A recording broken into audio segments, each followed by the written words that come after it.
yeah, I would never miss out on this. This is my favorite time of the week, getting to do the podcast with you and just getting to talk and shoot the crap. Shoot the So crap.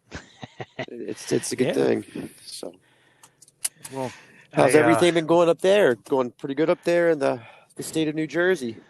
in the cold north, yeah, man. So, Thanksgiving last week, right? So Yeah. typically Brian and I do some fishing either the day before or the day after Thanksgiving. That didn't happen, but I did get the opportunity to take the nephews down to Sandy Hook, and we did some striper fishing.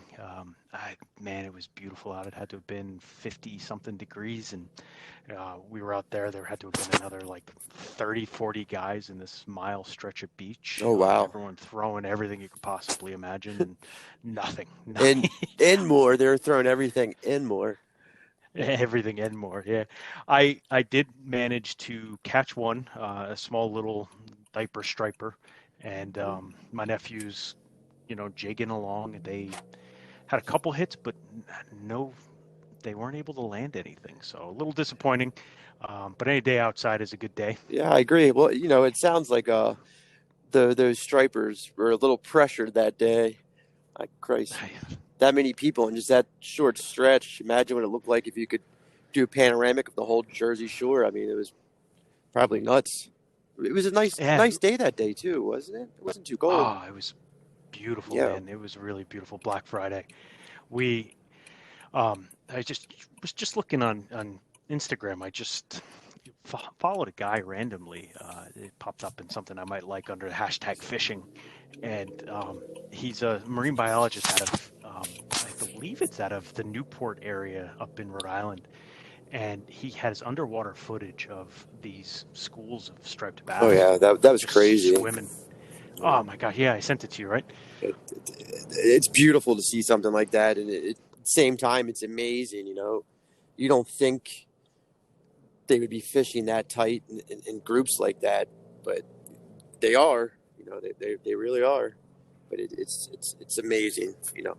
I tell my daughter Riley she should study marine biology. If I go back and do it all over, that's what I would have went for. Yeah. I think that career field is got to be amazing. Actually, a friend of mine, I went to school with him from like preschool all the way through middle school. He's a marine biologist, and like at 23 years old, he was over in Australia for like 3-4 years, and then there, and then to some tropical islands, just living life. Just amazing job. I mean, his job was beautiful on the ocean in a boat. I mean, you can't beat that. I was just talking to a buddy of mine. He's been rebuilding his boat for, 3-4 years now. He's one of those guys that I went to his house for the first time. We were former coworkers, and he had 3 boats in his driveway, and they were all project boats. But he bought an ocean boat for the first time, and a nice big boat with a cabin and everything in it. And he's been working on it for 3 years, and he calls me today, and we were kind of talking a little bit, shooting the shit, and he's telling me how, he's like, man, I'm tired of. He lives here in Jersey. He's like, I'm tired of this too. He's like, I would love if I can talk my wife into living on the boat and just yachting around or sailing around and enjoying life. Dude, things like that, I feel like you just got to do it, and if you do it right, things will break the right way. Yeah. Or even at least getting down south. Like for me, like I want to be down south, like just the warm weather, good fishing, the ocean.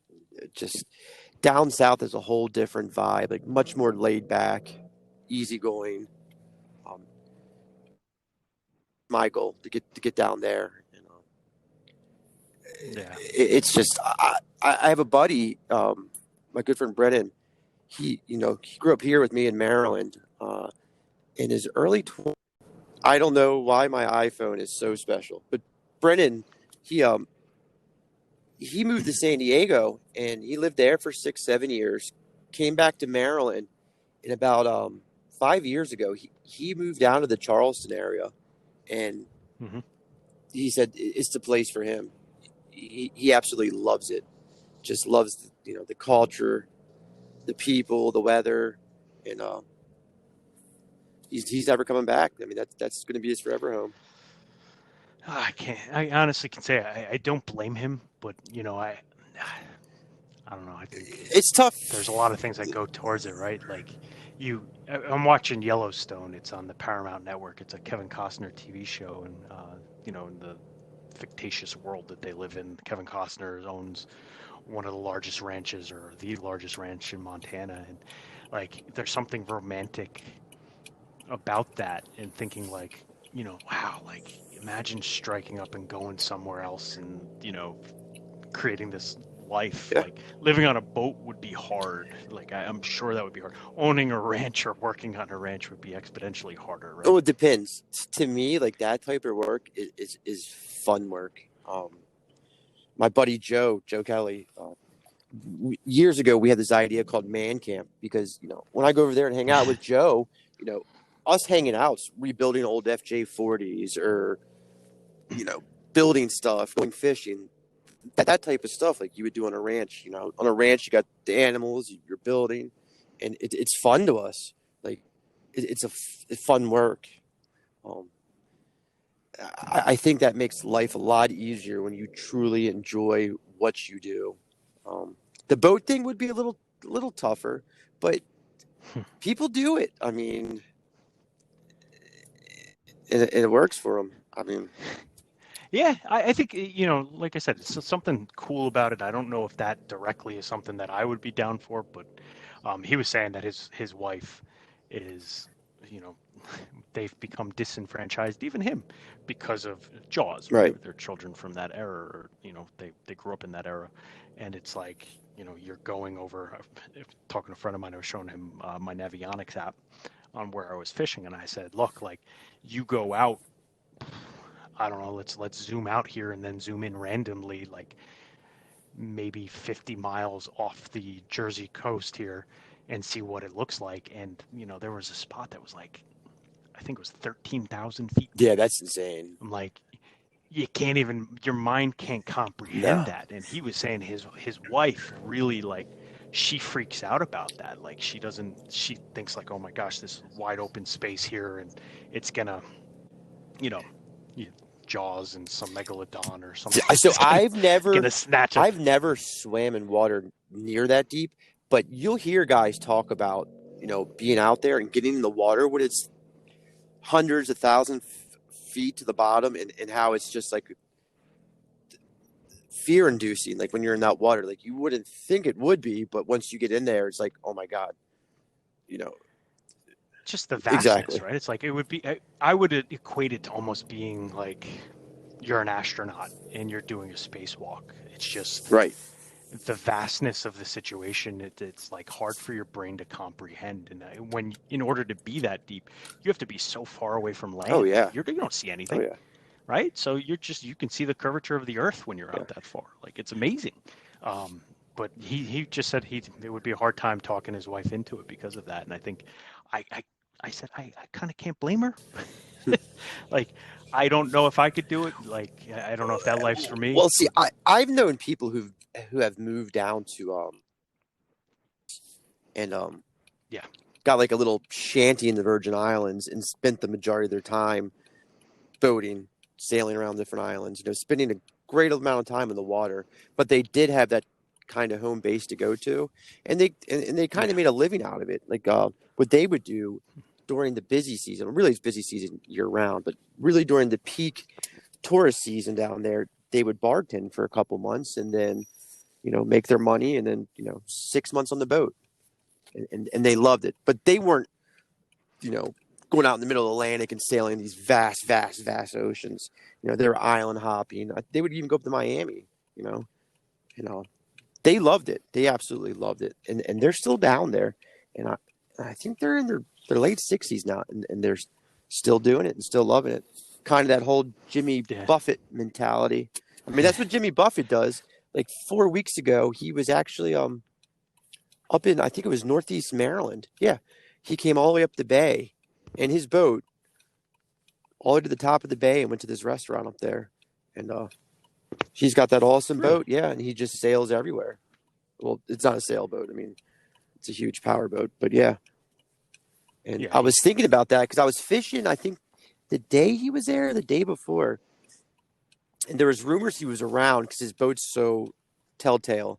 And I was just thinking, the amount of water he covered to get there, it's just crazy. Probably came up the ocean from down south and then all the way up the bay to the very end. I mean, it's awesome. Yeah, It's that's cool. I get the allure of it, and I respect those who do it.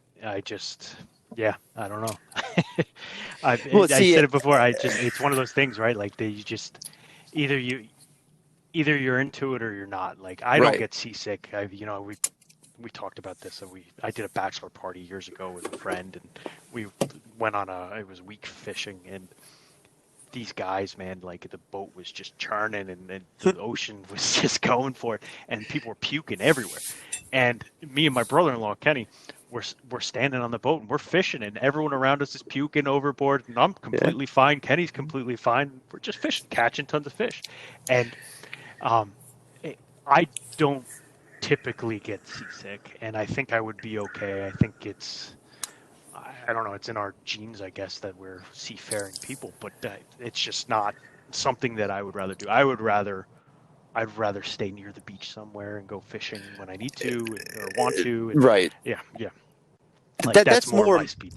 that's more my speed. I would like to live down south, bass boat, and have a boat I could take out in the ocean and A center console. sail to the islands. My uncle, my mother's brother, he lives south of Tampa, and that's what he does. I mean, he's got his place just south of Tampa, and he's got a boat, a nice boat, and they'll take it for long weekends and go down to the Keys and the Bahamas. But they have that home base. Yeah, And, which is cool. I yeah, get that. But so we went down there. I'll say we got skunked because the boys didn't catch anything. That's always disappointing, right? When you're taking people fishing. To me, I don't necessarily care if I catch fish on those days. I want to be, I don't know, the guide mentality, right? yeah. And make sure that they're having a good time. They had fun. I mean, we went for tacos afterwards, and I think that was more than enough being out on a beautiful November day, fishing and then getting tacos to call it. Yeah, I'm sure Um, they had a blast just being out there on the beach and just doing it. I mean, I remember being that age. Well, Jimmy's older, isn't he? Yeah, you remember being that old? I don't remember. I do. I remember being Ryan's age and just being Yeah. happy to be out there fishing. Like, even if I wasn't catching them, I was just happy to be out there and part of it. And Yeah, I guess that's maybe like the type A thing, like that we are. It's like yeah, you want them to catch yeah, fish, and I want to catch fish, and like you want everyone to make sure everyone has a good time, because some of the best memories I have growing up was fishing with my yep. grandfather, and I honestly some of the times I don't remember catching fish, but it felt like we always caught Oh fish. yeah, it was always Um, the whole process was always fun to me as a young kid, and it still is today. Like, even still to this day, whether it's tournaments or whether I'm going fishing the next morning somewhere, I have a hard time sleeping. Like, I can't. Like, I'm just isn't that funny? And then at the same time, it's like you have a hard time waking up early. yeah, There's that meme that goes around every so often. It's like, 6 a.m. on a normal work day, you're like fighting to get out of bed.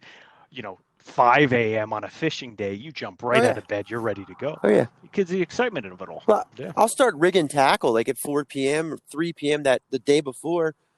Stop at midnight and just can't sleep. Like, just too excited, or I'm going over, you know, all the scenarios in my head, like just dying to get out there. It's what do they say? A bad day on the water beats a good day at home. I mean, Yeah.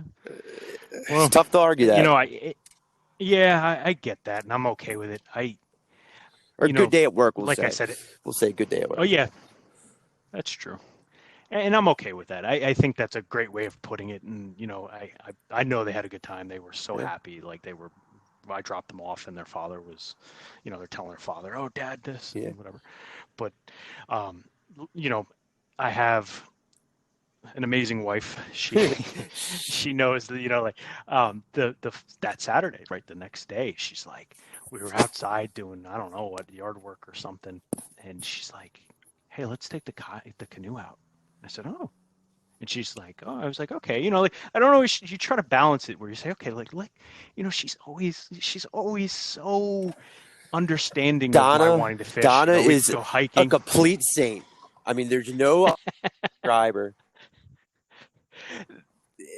No, there I, isn't. I, But she, like, we went hiking like what was it, last month, and I bring my Tenkara rod with me because I know there's a little stream there, and I've never fished this little stream before, and I bring it with me, and I'm trying to be mindful and say, all right, like, I don't want to slow down the hiking at all by constantly casting in, but I'm like, let's just hike and I'll fish afterwards. And she's just finally like, Michael, just go throw it in. Like, when are we going to come back here? And it's like, wow, this is amazing.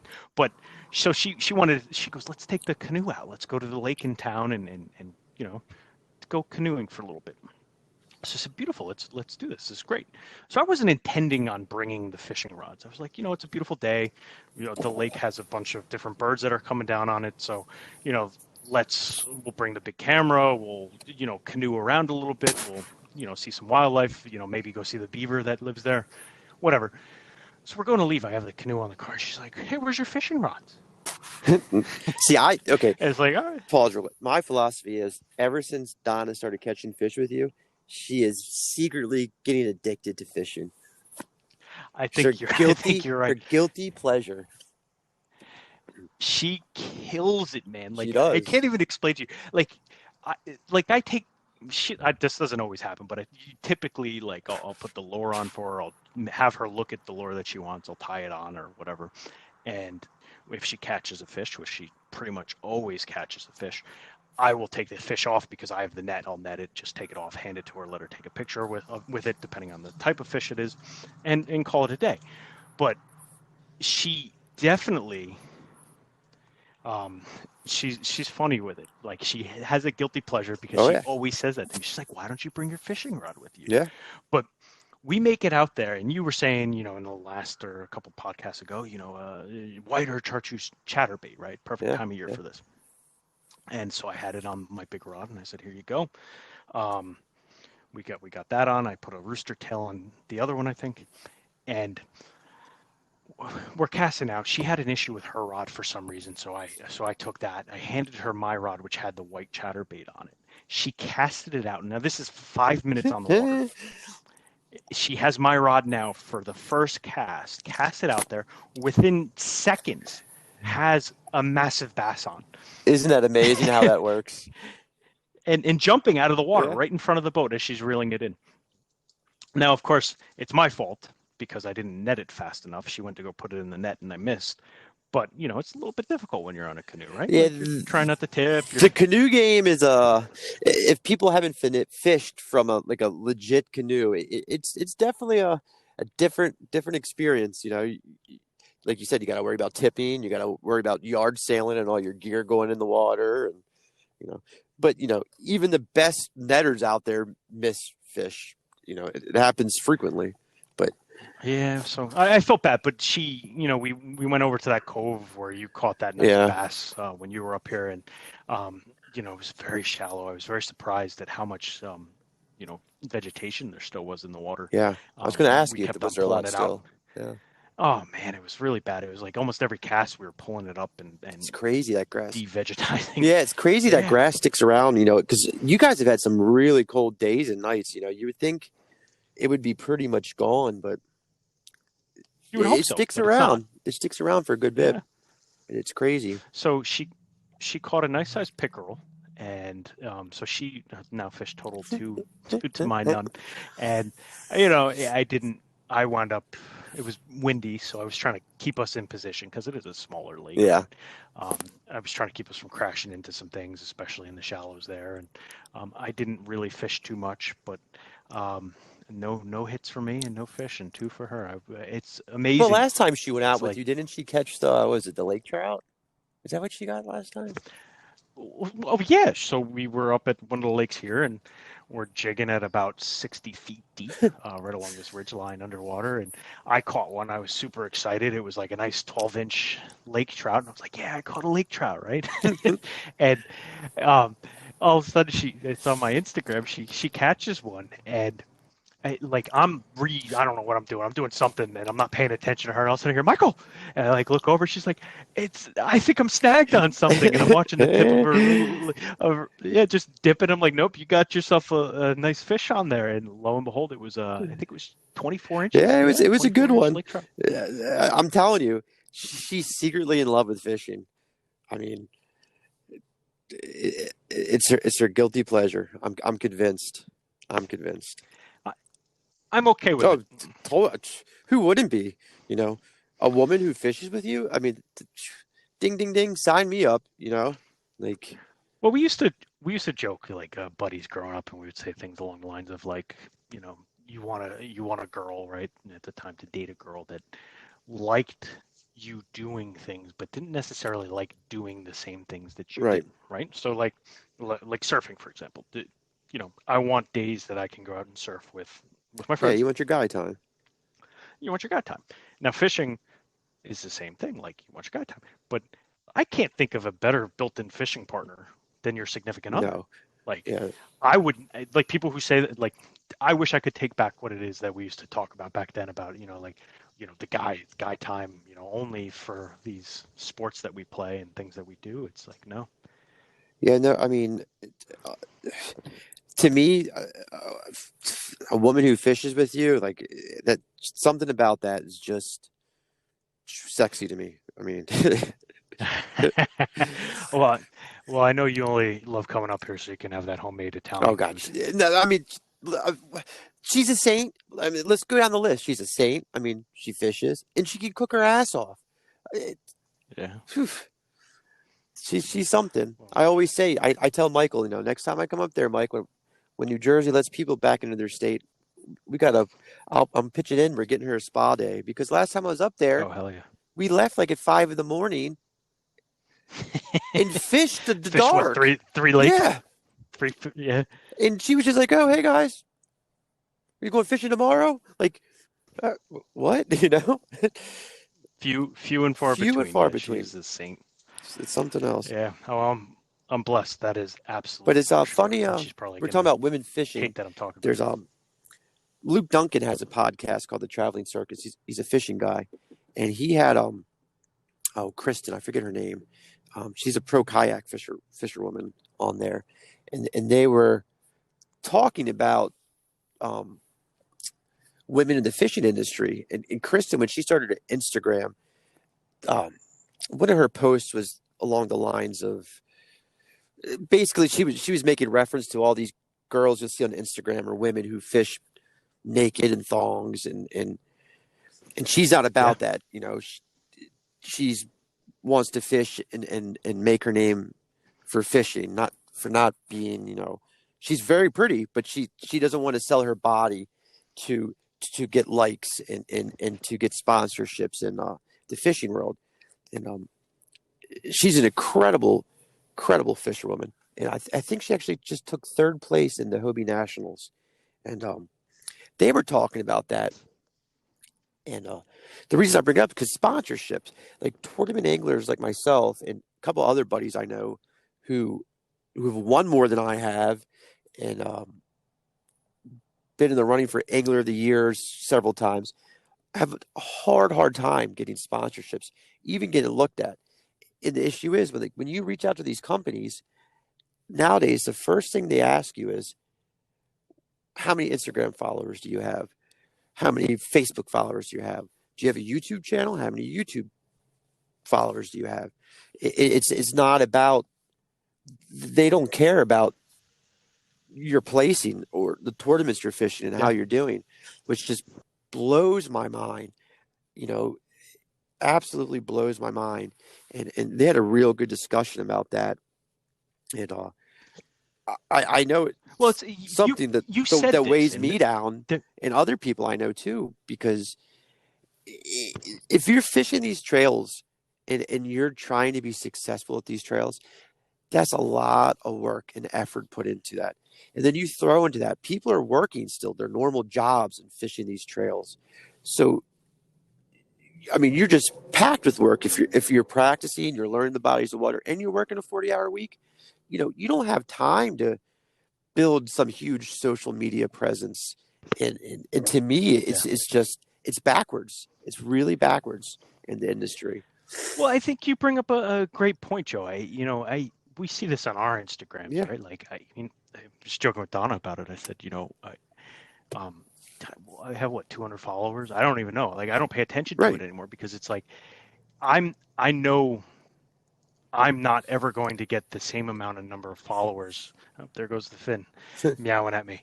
Um, Yeah, I'm never going to get the same number of followers that some of these people are going to get because of a number of reasons. April Vokey, she's got an amazing podcast and she's a great influence regarding fly fishing. She was talking about this a couple of years ago, and maybe it was last year, talking about women in fishing and how there's people didn't take her seriously for a number of reasons. And she's like, I'm a professional. Like she used to be a guide, like yeah. fishing people in these Yeah, I massive think rivers and lakes so the all over the girl's name world. also is Kristen Fisher. Kristen Fisher. I think they're buddies. Okay. Yeah, yeah, But see, this is like a problem all in all. And I think it transcends, any kind of he's meowing at me, any sort of reality, right? Where it's like, you should be following people on social media that inspire you, yeah. right? Like people that really um, bring value. And I think that things have gone awry where, people are looking for likes or um, looking for Right. followers based on the wrong Well, things. like, And I mean, I'm not judging them because God bless you if you can do that, if you can get 1 million followers for whatever, well, cool. well. Here's But the like truth of the matter. your issue My specifically. daughter's 17 years old, very pretty girl. If she put on a bikini and threw a rod in the water, she could get 5, 10,000 likes and have sponsors knocking down her door. I wouldn't let her do that because I think it's really kind of pro-ho-ish and thirsty. In the other hand, I do get why, some of these YouTube influencers in the fishing world get sponsorships because they drive, you know, people to fish. But to me, from what I've experienced and other guys I've talked to, that whole, the whole social media platform has really made it a lot harder for guys who are actually fishing the right trails, cashing checks, and consistently doing well to get sponsors. I feel like it shouldn't be that way. I'm not even talking about sponsors who are paying you or even, paying your entrance fee. I'm talking just sponsors who maybe give you product, I don't know, 40% off, 50% off. It Yeah. doesn't happen. Like I said, I mean, Well, it's about yeah. attention. I think that it's all what it comes down to, right? And you're a businessman, I'm a businessman. Well, it's We free understand marketing business. too, Like because they it, call, yeah, yeah, yeah. And that's you're bringing you go to the people that have the attention, right? And for whatever reason, it doesn't necessarily matter in today's world as much as it did mhm, once, right? And you provide like just really you the yeah, looks on it, right? Like you're just getting the views, and it doesn't matter how many people are liking it. You have micro influencers now, and um, I mean, we talked about this last week as well, you and I offline, and I said, like you talk about things going viral. It's like a lot of people are starting to create things that are like fake yeah. viral, like things that they are mapping as being something that's, just so happens to occur, and they're doing it on purpose so that they can try and drum up Well, views that another online, thing is, which can can't you then, buy, yeah, followers basically? Aren't there companies who basically you pay them and they basically get you followers? I mean, am I wrong? Yeah, I mean, yeah, oh yeah. Yeah. Well, and then I found out this the hard way last week. So, my personal Instagram account, I'm kind of winding it down a little bit and, unfriending and deleting people that I don't talk to, like keeping it on a personal level. And um, people on a personal level now, like yeah, just everyday people who aren't influencers, are downloading apps to really get an understanding of their followers and to know when someone unfollows or follows them based upon their name. And this guy emailed me after I unfriended him, and this is a guy I haven't talked to in years. And I said, he emails me and goes, like after 4 hours afterwards, in the middle of the night, like 2:30, 3 o'clock in the morning, it's like, I'm so sorry to hear that we're no longer friends on Oh, wow. here. I wish you the best of luck in your life. And it's like this goes our universal truth that we've Yeah. been talking about all these weeks now is like, you have to have a life Oh, offline. yeah. Like, I don't live to record things. Like, I'm doing things on a day-to-day basis that I don't talk about, that I don't really record if I'm hiking locally Right. or going for walks or whatever, or playing with my cat. Like, you do the same thing. And it's like, if you don't want to follow me, I get it. If you don't want to be friends with me on there because I don't know you on my personal account, I'm cool with that. But like, I'm not friending people that I don't know. Yeah, Like, no. I keep, my personal stuff for mostly really close Right. friends That's and how I am. family. And then, yeah, and then everything else is a little bit different. But um yeah, I think it all kind of goes hand in hand where we just have this society that is, and I think this is a global society issue, a microcosm of social media, where you want the attention, and it's all about attention, and it's all about Yeah. attention for Well, you, and people will do anything to try and keep that attention. And I'm not saying it's everybody, yeah. but it's most Well, people on there. They see, care about in this. my opinion, like relating this to the fishing world, into the tournament scene, I think it kind of hurts the industry in a way, you know, because the guys who are out there really doing it and really putting in the time are just getting passed by for, I don't know, Joe Schmo on YouTube has 20,000 followers and fishes ponds. Right, You know, right, like right. like I said, I'm not even talking about sponsorships who are paying your tournament fees or paying you money. I'm talking about basically like entry level sponsorships where like, hey, you get discounts at X amount. It's just it's tough. Like my one buddy, he actually got, like I said, three the past years he's been in the running for Angler of the Year. The one year he lost up like 3 points, I think. He's had victories. I mean, I can't even tell you how many top tens he's had. And he got invited to that new bass fishing league, the pro fishing league. I forget what it's called, American Bass something fishing league. He got invited to that, and he is Hmm. still having a tough time picking up sponsors. Like, and last time I was talking to him, we were talking about it. He was like, he's like, I just don't have the time to devote myself to the social media like that. But you got to play the game, Well, man. here's the I think thing. that's what it comes down to. And Even yeah. if you watch like the top pros have YouTube channels and fish the tournament trails, like say like David Dudley or Scott Martin, there's tournaments where they're so in the zone, they're not filming the whole thing because they're not thinking about that. They don't have it on. But then Yeah. again, a person like Scott Martin has made such a good living for himself fishing that he's able to afford to have a camera guy who goes everywhere with him and films and edits and does it for him.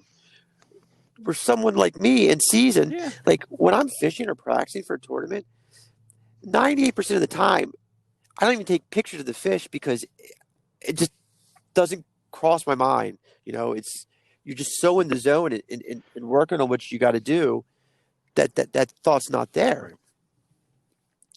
Well, in my case, I find like a lot of the times I'm trying to be a good steward of Yeah. nature and trying to make sure that the fish is being returned to Right. the Yeah. water as That quickly too. as That too. possible. And it's if you're filming yourself or you're trying to take pictures, it's not always possible, especially depending upon where you are in the situation. It's nice if you have Yeah. someone with you that can do it, but it's a weird situation, Joe. And we all only have so much time in the True. day, and we only have so much attention and so much capital that we can give as far as our attention goes, that it's like, only I can only watch so many fishing videos and Right. look at so many fishing pictures. Like it doesn't matter who you are. Like, I don't have the time in the day to sit around and just surf the internet or go on YouTube and watch these videos Right. ad nauseum. It can't happen. And just like this, like, podcasting. Like I used to subscribe to, dozens of podcasts, but I can Right. only There's only listen so to many. so many a week because I'm also listening to audiobooks. I have phone calls for work. I've got other things going on. It's like, you have to decide what's important to you and go after that. So for sponsorships, it's kind of like in the business world, right? Like you and Yeah. I've dealt with, it's you do what you can, you find out what's necessary to um, succeed. And if that's really what it is you want, you have to That is find a true. way Well, to this make it year I'm work. going to start. I Or will be filming all my tournaments in practice to good, see how that goes. good. And Um, you should. but then again, I'm a different scenario. So I do have more time than probably the average guy out there fishing these tournaments. So I couldn't imagine being one of those guys who has to work 40 hours a week, sometimes even more. And then you have to fish your tournaments. You got to put the time into that to succeed. And then on top of it, work on that social media presence. Because like to me, like I used to own a skateboard, snowboard, surf shop. So to me, it always goes back to I was very familiar with how sponsorship works in those industries. And it's still the same. Whether you're a snowboarder or skater or a surfer, you don't get sponsorships just because you have 20,000 followers. If you can't surf or you can't skate, you're not going to get them. Hmm. Yeah. It's a double-edged sword. We'll link. I'll give you the link to that podcast so we can link to that one episode they talked about because they hit on some more and some finer details and you know No, but I think I will definitely put yeah it in the show notes, and I'll put April Vokey's as well in there. I think it's food for thought because it is. I mean, we have so many problems in society, right? But like I said, right. you only have so much time in the day to care about so many things, and it's like, like your buddy is in a situation where he should be Oh, getting no attention and doubt. should be getting There's no sponsorships, doubt. Right. but if there's a barrier for entrance, he needs to True. find a way to break it. And like, I would love to, you know, I love helping people and helping them figuring Well, this stuff out. I try to do it on my own accord a lot, and it's like, so one of my how buddies, do you do it? he was a FLW pro tour member for 14 years. I'm not going to say his name, but he was at the big time for Yeah. 14 years. I mean, he was fishing back then where there was like team sponsorship deals with big companies like I don't Downey was one of them, I think. Companies like that, Walmart. There's a Walmart team. There's teams like that. And last time I was fishing with him, we were talking about sponsorships. And at that time, I wasn't grasping onto what he was saying, but he was saying to me, like, it's so much harder now to get sponsored than it was back then when he started in the late 90s and through the 2000s. And I was kind of like, I was saying to him, I was like, that doesn't make much sense because fishing has grown so much since then. Yeah. He grew up in the South. So I was saying to him, maybe you just don't see it because you grew up with tournament fishing down there. It's a lot different growing up down there back then fishing than it was up here. And I kept going back to, how huge fishing is now. And he kept saying, no, I'm telling you, it's so much more difficult. He actually qualified for to fish the Elite Series, the Bassmaster Elite Series. And he was telling me back in the day, we're talking 10 years ago, you'd have companies knocking down your door to pay your entrance fees. He couldn't get a company in time to help him pay the entrance fees. And those fees, I think, are like 40 grand for the year. So he had to back out of it. And he was telling me, back in the day, the companies were knocking down your door if you were fishing the tournaments. But now I see it. The social media end of it is really, I think, digging into the tournament side, which I guess what I'm getting at, I think there needs to be a better split. I hope that starts happening where the companies realize, okay, we need to pay attention to the social media guys, and we also need to pay attention to the serious tournament anglers who are out there grinding these trails, trying to make it to the big time. So that's my rant. Yeah.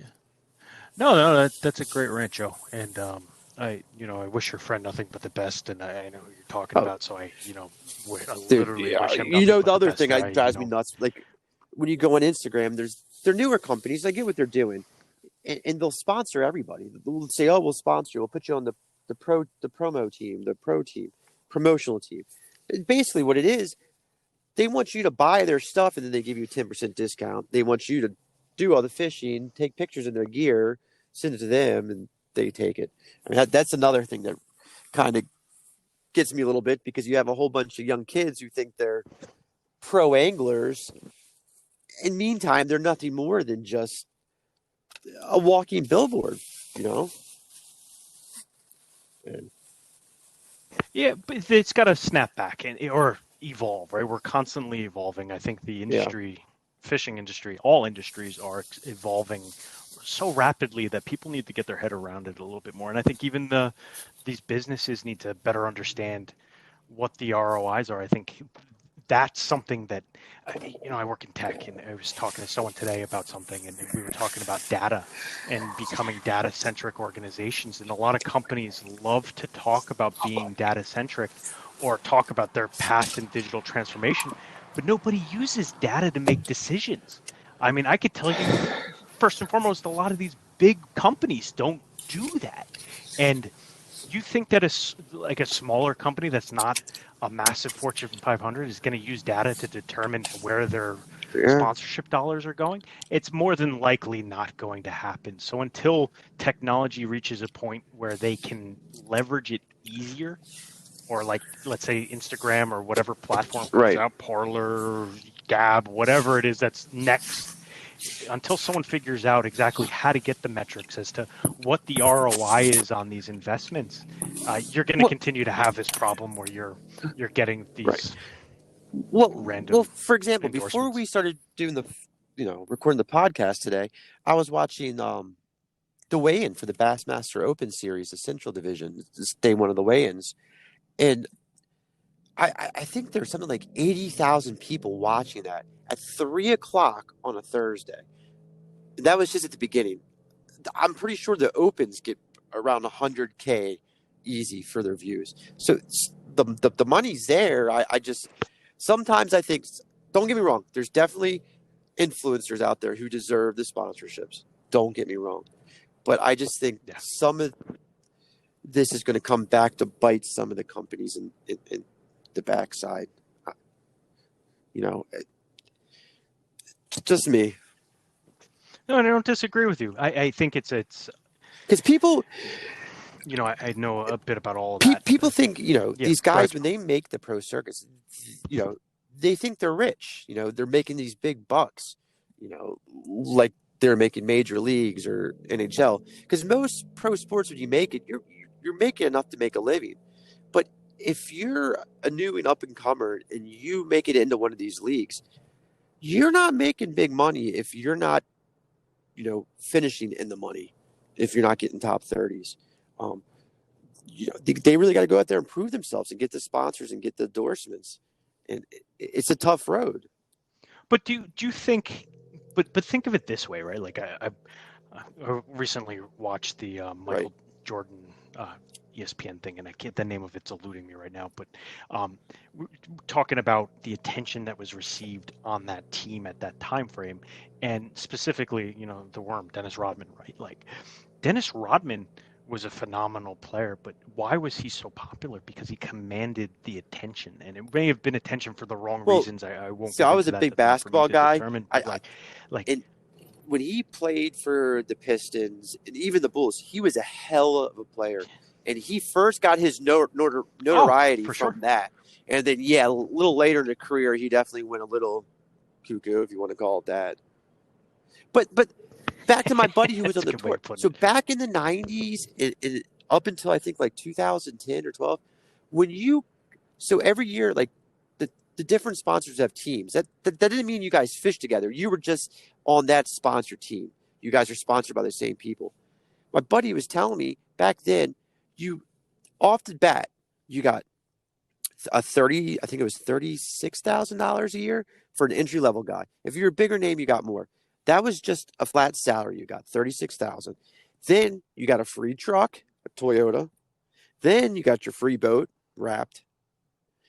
Then you had your sponsorship money from your other sponsors who weren't the big name ones, like your fishing brands, then if you place in the top 30, you were getting money.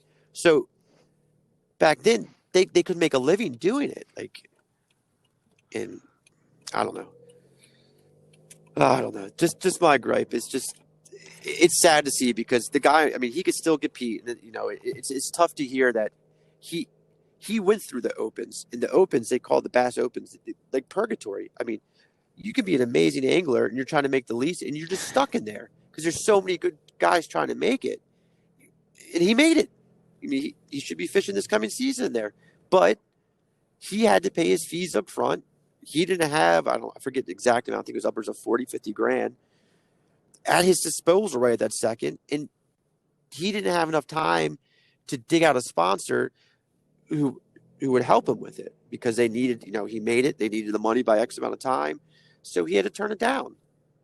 I mean, that's a tough pill to swallow. Well, do you see this as the ongoing trend? You think you were telling me something about Mike Iaconelli, right? Can you touch upon that real quick? Well, I forget what it was. So the MLF mine's going a mile had some big guys leaving this year. Ike being one of them. So far, Ike hasn't said what series he's going to fish this coming season, or if he is. Who knows?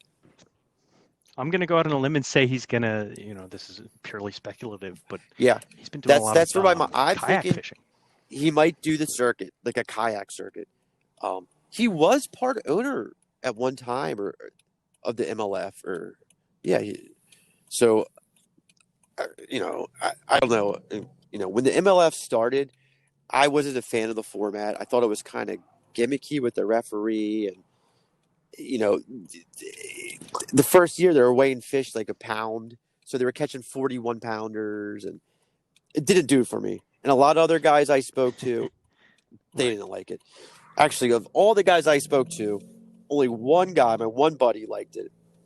And then this past year, I think they raised it up to like a 2-pound minimum. But it was all the fish you catch. And they still had the referee. They still have penalties. I don't know how you get penalized in fishing. But, you know, one of the penalties is if you catch a fish and you're bringing in, that fish can't touch your boat. So you know what it's like when you take a fish off a hook, that thing's thrashing around. And they're not allowed to use nets, so no nets. So you got to boat flip the fish in. Right. Happened this weekend. You got to lift it, take it off the hook, put it on the referee's scale. And any time before it gets the referee's scale, if that fish touches the floor of your boat, you get like a 2-minute penalty where you can't fish. Or when you go to put the fish back in the water, like if you don't, I think your elbow has to be over the side of the boat when you release the fish. And if it's not, that's a 2-minute penalty. They just made it really gimmicky with these refs. And, you know, I'm a fan of go out there, bring your 5 best back to the scale. Because to me, in my opinion, that makes the guys A, fish harder and want to catch the bigger ones. B, it also, in my opinion, makes it better for the people watching it, you know, to see them come back with good bags rather than sitting there and watching a guy catch 100 2-pound fish or a pound fish. Like, to me, that's not fun. Mm-hmm. So then this year I started hearing some rumblings from people who actually fish in the MLF that they weren't enjoying it. And quite a few big names left. So I don't know. We'll see what happens there. I see it being an upward trend though. Sorry. And I think, I don't know. Something's got to give at some point. And I know it's a widely popular sport. And to be completely honest, when you fish, that might be the only time I watch the weigh-in. But I can't do it, man. So, I'm not. But see, I'm not a big sport watcher. I'm a big sport player. So this year, because of Corona, the Bassmaster Elites were on ESPN2 live, and it was amazing to watch. Phenomenal the way they covered it, because they would go from boat to boat to boat, so you're always seeing catches and stuff. So at the end of the season, Bassmaster, I think just like a week or two ago, announced it was leaving his contract with ESPN and is moving to Fox Sports. And they're going to be, there's talk they're going to be doing more live events, because they were getting great viewership. Like they really have it dialed in great. Like, and it was never dull to watch. To me, like the MLF, like I tried. Like it's just really gimmicky. Like to me, that's my opinion. Like when you think fishing, you don't think referees.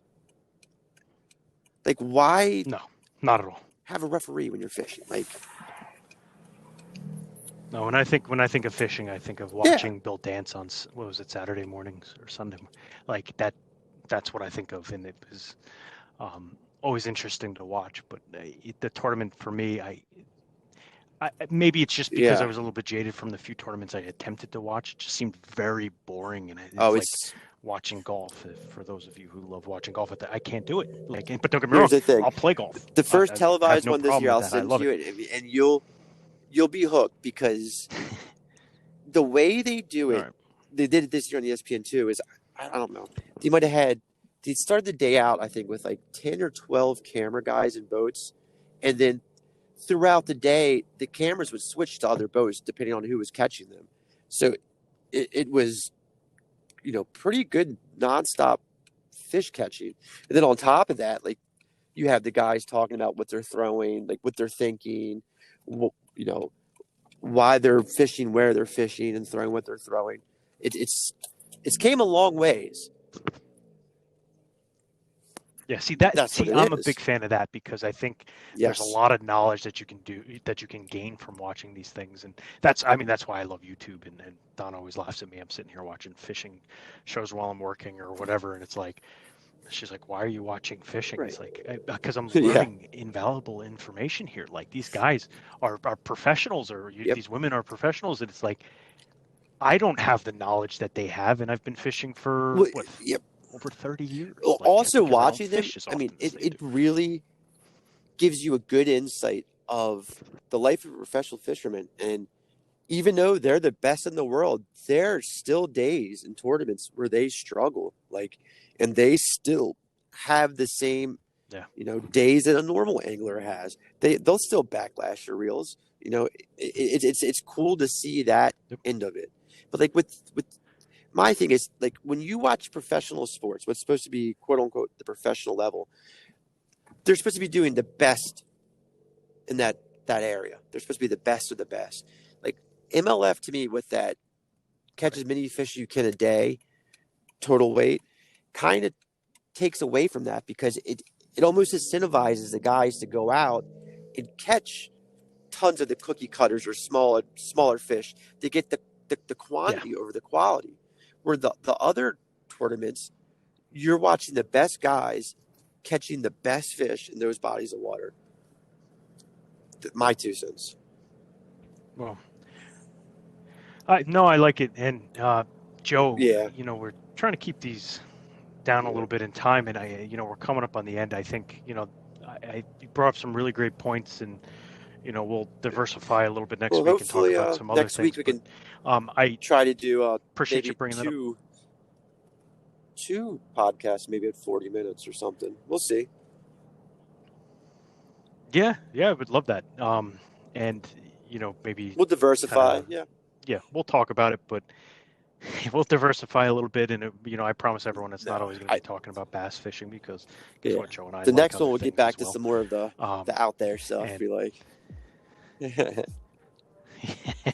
Outdoor things. Yeah. Well, Joe, thank you, man. As always, it's great catching up. Anytime, and thank brother. you, everyone. Thanks, everybody. And talk to you soon, man.